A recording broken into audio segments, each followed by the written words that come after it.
Perkenalkan, nama saya Anissa Dina Amalia. Saya dosen CPNS di Fakultas Ilmu Sosial dan Ilmu Politik Universitas Tanjung Pura. Saya peserta Latsar CPNS di Puslatbang KDOD LAN RI. Pada video kali ini saya akan menjelaskan kegiatan aktualisasi yang sudah saya lakukan pada bulan September sampai Oktober untuk memenuhi tugas Latsar CPNS saya. Selamat menyaksikan. Kegiatan aktualisasi ini dilatar belakangi oleh semakin maraknya bentuk pelanggaran etika perkuliahan, bahkan sampai pada kekerasan baik fisik maupun mental. Sehingga masalah penegakan etika ini menjadi masalah yang penting untuk saya angkat dalam aktualisasi saya, karena pendidikan utamanya tidak bertujuan hanya untuk membangun intelektualitas, tetapi juga mendidik etika dan moralitas para peserta didik. Kegiatan aktualisasi yang saya lakukan berjumlah 4 poin. Yang pertama, melakukan survei pemahaman etika perkuliahan terhadap para mahasiswa. Yang kemudian yang kedua adalah menyusun SOP etika perkuliahan. Yang ketiga, melakukan sosialisasi SOP etika perkuliahan. Dan yang terakhir, melaksanakan evaluasi.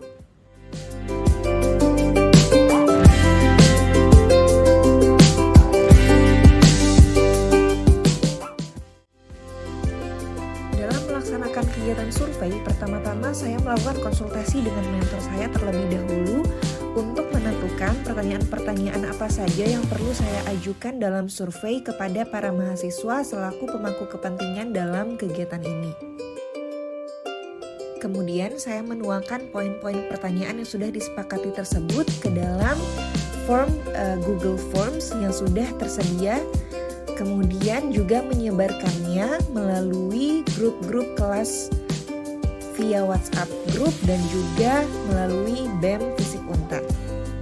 Setelah survei disebar, saya mendapatkan 57 responden yang utamanya menjawab bahwa adanya kode etik mahasiswa Universitas Tanjung Pura masih perlu disosialisasikan secara lebih masif agar semua mahasiswa mengetahui etika seperti apa yang perlu ditegakkan dalam proses perkuliahan.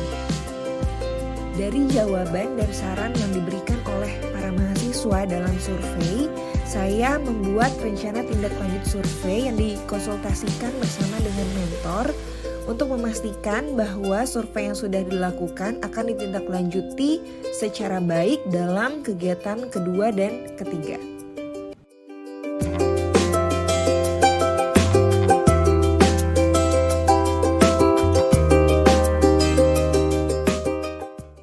Sebelum membuat SOP, saya juga berkonsultasi dengan mentor untuk mendiskusikan poin-poin apa saja yang harus dimasukkan dalam SOP etika perkuliahan. Setelah itu, saya mempelajari kode etik mahasiswa Universitas Tanjung Pura terlebih dahulu untuk melihat poin-poin apa yang perlu diperjelas atau ditambah untuk melengkapi kode etik mahasiswa yang sudah berlaku sebelumnya. Selain itu, saya juga mencari referensi dari berbagai kode etik mahasiswa ataupun SOP etika perkuliahan yang sudah ada di universitas-universitas lain di Indonesia. Setelah mempelajari itu semua, saya menurunkannya dalam poin-poin SOP etika perkuliahan dan kemudian mendapatkan pengesahan dari jurusan Ilmu Administrasi FISIP Universitas Tanjung Pura.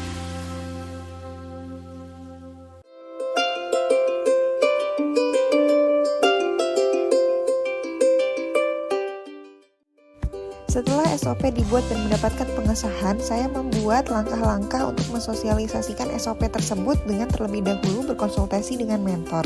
Saya pun mengumpulkan referensi sosialisasi yang pernah dilakukan di universitas-universitas yang lain, dan kemudian mulai membuat poster infografis melalui aplikasi Canva. Setelah itu saya juga membuat video tutorial panduan etika perkuliahan seperti misalnya apa yang boleh dilakukan dan apa yang tidak boleh dilakukan dalam perkuliahan. Setelah selesai, saya membagikan atau menyebarkan poster infografis ke mading-mading kampus dan juga mencetak ex-banner supaya dapat dilihat oleh mahasiswa. Sedangkan untuk video saya upload melalui platform YouTube Ilmu Politik Universitas Tanjung Pura.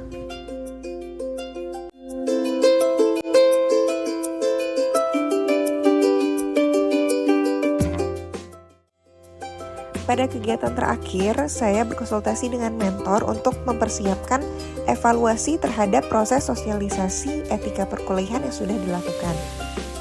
Kemudian, saya membuat pertanyaan-pertanyaan survei dalam aplikasi Google Form, lalu menyebarkannya melalui grup-grup kelas dan meminta juga bantuan dari BEM FISIP Universitas Tanjung Pura. Survei evaluasi yang dilakukan mendapatkan respon yang positif dari para mahasiswa yang mengatakan bahwa sosialisasi etika perkuliahan memang perlu ditegakkan dan bahan atau materi yang disosialisasikan sudah cukup jelas dan membantu para mahasiswa dalam memahami etika perkuliahan. Pada tahap terakhir, saya bersama mentor mendiskusikan rekomendasi rencana tindak lanjut aktualisasi yang sudah dilakukan, yaitu dengan yang pertama adalah membentuk tim pengawas untuk memastikan penegakan etika perkuliahan di FISIP Untan benar-benar dilakukan, dan yang kedua mensosialisasikan SOP etika perkuliahan ini secara lebih masif dan rutin melalui platform media sosial dan memanfaatkan momentum penerimaan mahasiswa baru.